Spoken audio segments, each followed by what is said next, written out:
Hello and welcome to Mrs. Elsdon's Makes. Today we're going to make a little pencil pot out of this juice carton. I'm sure you've got lots of these at home. If you haven't got one exactly like this, you might have one that's had orange juice in.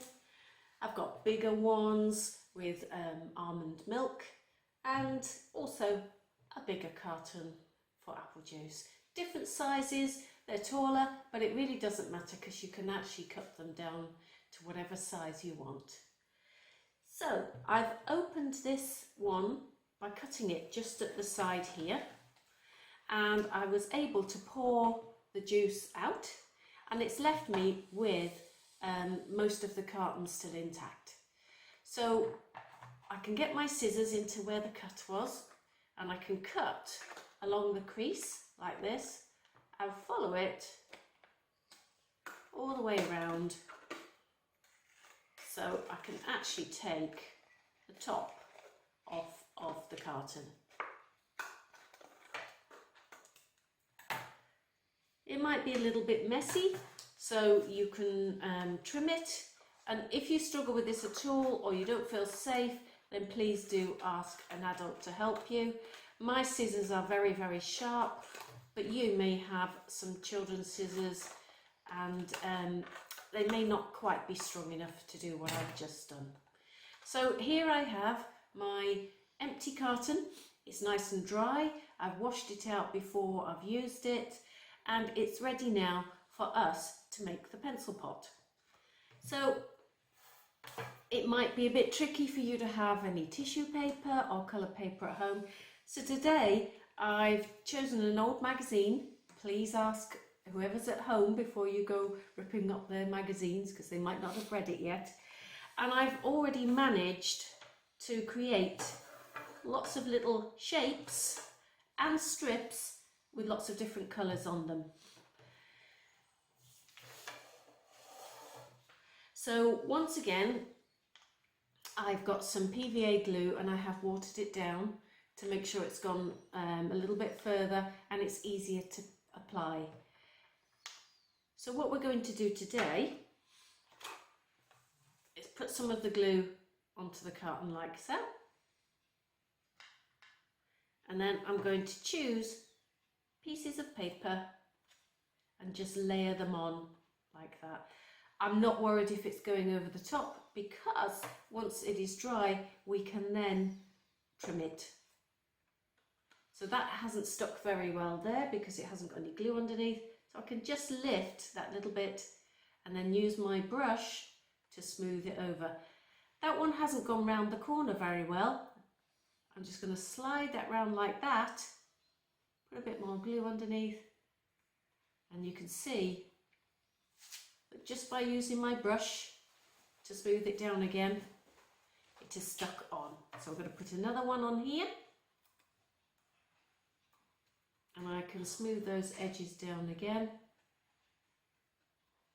And when I come to this bit here, I can actually curl it round again. So I'm going to put some glue on the bottom like that, and we can layer that on top and just curl it over like that, and use my brush again to make sure that it's going into all of the areas.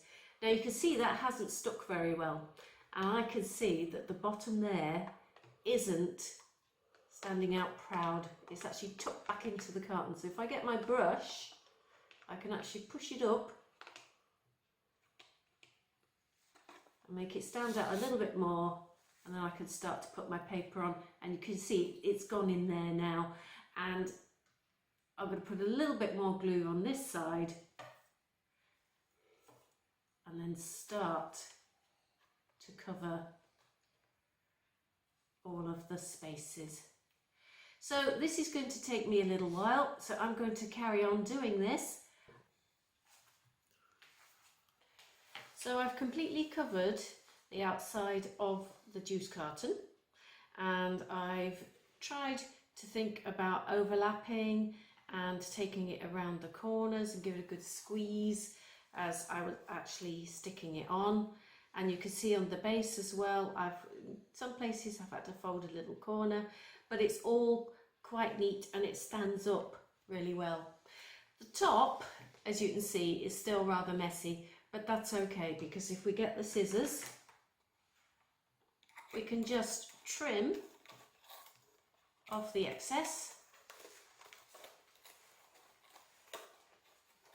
and we are then back to that nice neat edge that we had to start with.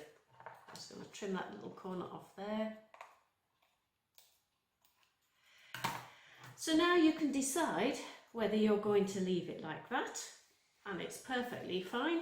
You can put your pencils, pens, whatever you like in there, or we can carry on and we can decorate it a little bit further. I've got little cardboard cutouts that I could stick on. I've got this nice layered one here where I can put that one on first and then this one goes on top. I can use some of this ribbon to put on. This has just come off of gifts. I think it's probably off a box of chocolates. I can have a bigger ribbon like this. We have these little bits that stick out the side. So if I'm going to do something like that, I can once again use PVA, or I can have this double-sided tape. So if I'm going to use the tape, I can wrap it round like that. Trim it off there. I always find that if you really smooth down the tape like that, when you come to peel it off, it's easier.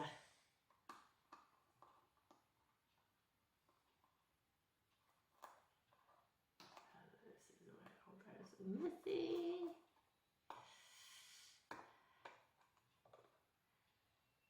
Might not be dry enough. There we go. That was a sticky moment there where it didn't go according to plan, but we've got that off in the end. And I think for this time I'm going to use this little piece of red rope. Don't know where it came from, but I like it. So I could just place that over like that, wrap it round and smooth it down like I have done before. Bring it round to the back, and then I can leave it like that if I want to, or I could trim it. It's really up to you. I actually quite like that, and I think I might use that as the front. So there we are. I think I'm going to put, let's see what that looks like. It's all a bit too green, I think. So I might use this red flower here, and I can get my glue stick, put your fingers inside the pot when you actually put the glue on, and then that will mean that you don't squash the pot down. Stick that on, and then I'm going to add this little silver one here too. So once again, fingers inside the pot so you don't squash it. I'll put that one on there.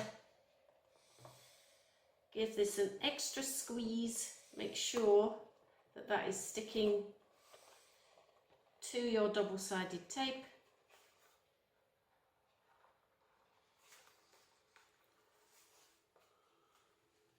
And there we have it.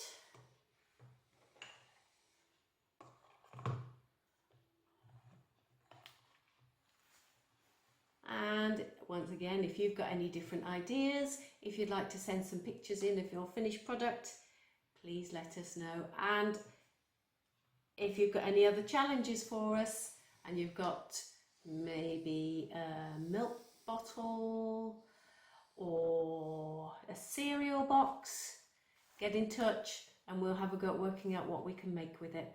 Thank you, bye.